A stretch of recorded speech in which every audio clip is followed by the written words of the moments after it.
Everyone loves kids. Everyone, wants to help little ones have a better life and all that kind of stuff. So raising funds for Boys and Girls Clubs, easy proposition, right? No problem. Yes, of course, piece of cake. Piece of cake for all. No, just kidding.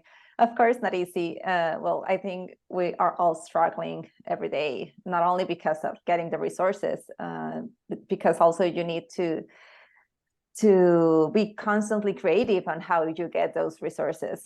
I think that's one of the biggest challenges we all live daily, right? Our hardest part is being able to reach everyone in the manner in which they wish to be reached. Because if they don't know your story, you can't really ask them for money.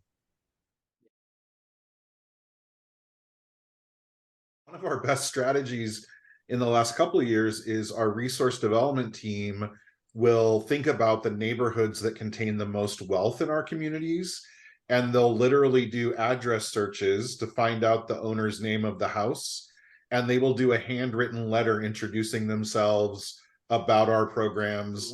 We really try to keep our resource development focused on the mission itself, and then let that speak for itself, because to me, that's how you grow sustainably over time, instead of just one hits of 5 or 10,000 here, really trying to build. I'd rather have 10 $500 donors that I'm going to have for 10 years than one $5,000 donor for 1 year.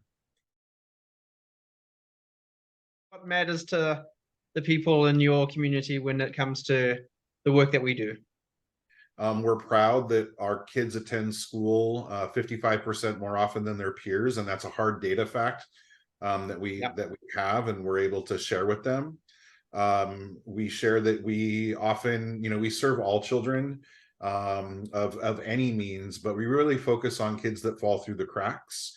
And so with our partners, our school district and city partners, and our donors, we've been able to eliminate transportation barriers. Our kids receive breakfast, lunch, and dinner every day, whether school's in or not.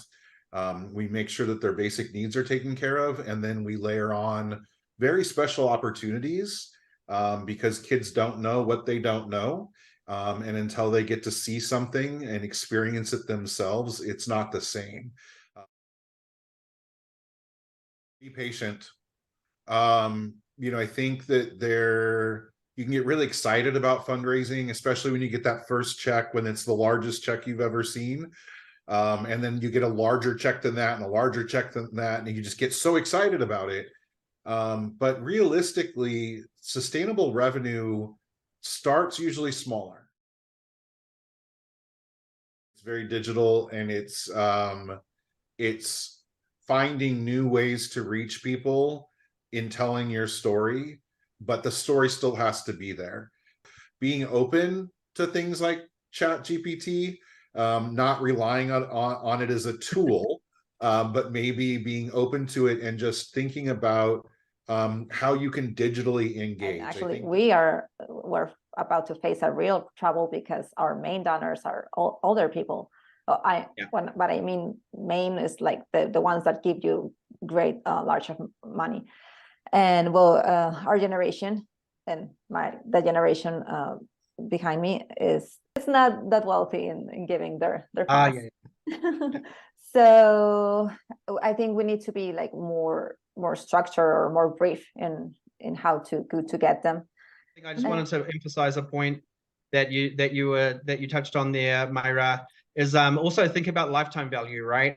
It might cost you a lot or cost you a bit more to get in front of those youngsters now.